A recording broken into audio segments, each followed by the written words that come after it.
सूर्यकोटि समप्रभ। नमस्कार, मैं आपका बहुत बहुत स्वागत करता हूँ अपने चैनल पे।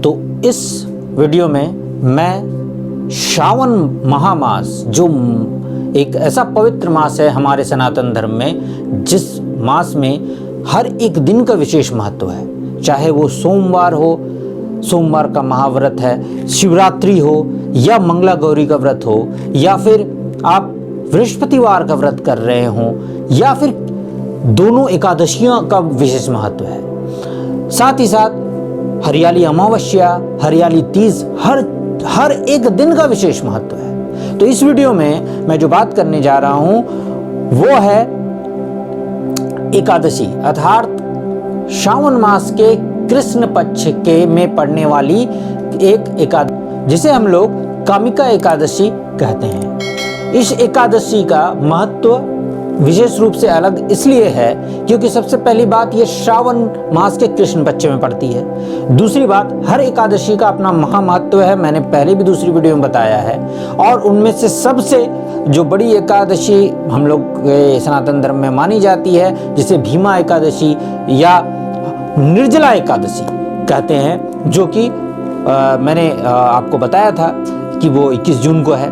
तो उसी क्रम को आगे बढ़ाते हुए इस एकादशी जो कृष्ण पक्ष में पड़ने वाली है, और जो पड़ने वाली है आपके 4 अगस्त के दिन, यानी 4 अगस्त के दिन ये जो है कामिका एकादशी पड़ेगी। और इसका विशेष महत्व इसलिए है क्योंकि यदि आपसे जीवन में कभी भी कोई भी ऐसा पाप हो गया हो या ऐसा काम हो गया हो जिसका पछतावा आपके मन में हो, और जहां आपको लगता हो कि नहीं, ये करके मैंने गलत किया, या जाने अनजाने आपसे कोई अहित हो गया हो, और जिसकी ग्लानि आपके मन में कहीं ना कहीं हो, जहां कहीं ना कहीं मन में हो कि हाँ, मुझसे ये बुरा कर्म हुआ था, तो ऐसा कोई भी पाप यदि आपसे हो गया हो या जाने अनजाने में हो गया हो, आपको नहीं भी याद हो, तो भी यदि इस दिन के व्रत को या पूजन को आप पूरे भक्ति भाव से श्री हरि के चरणों में कर लेते हैं, तो एक साथ आपको श्री हरि और शिव जी, क्योंकि श्रावण का पावन मास है, दोनों और ब्रह्मदेव, तीनों का ही एक साथ आपको शुभ फल प्राप्त होगा।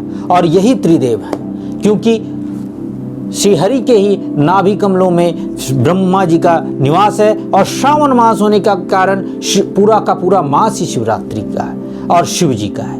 तो इस दिन अगर आप इस व्रत को कर लेते हैं और पूर्ण मनोभाव से उनके शिव जी के चरणों में और ब्रह्मा जी के चरणों में, और श्री हरि, क्योंकि वही पालनहर्ता और हर दुख हरता और साथ ही साथ मोक्ष देने वाले हैं, तो उनके चरणों में अपने शीश को नमाते हुए प्रार्थना करते हैं और क्षमा मांगते हैं, तो निश्चित रूप से किए हुए हर दोष का निवारण इस समय हो जाता है।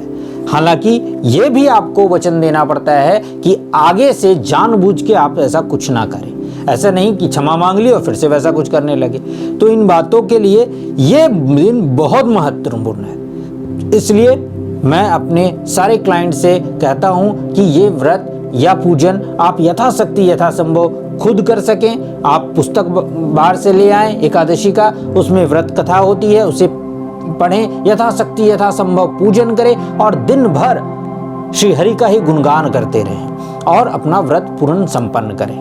एकादशी के एक दिन और एकादशी के दूसरे दिन, अर्थात दशमी और द्वादशी तक आप सात्विकता का और ब्रह्मचर्य का पालन करें, और हो सके तो आप जितना भी हो सके आप अन्न का सेवन एकादशी के दिन ना करें। फलहार करते हुए ही यदि ऐसे आप रख सके तो और अच्छा होगा, और अगर आपसे संभव हो पाए तो किसी ब्राह्मण के द्वारा भी आप पूजन यथासंभव कर सकते हैं। तो इस व्रत का पूजन अवश्य करें, यह आपके लिए बहुत लाभकारी है। तब तक इस वीडियो में इतना ही, फिर किसी वीडियो में मिलता हूं, तब तक के लिए नमस्कार।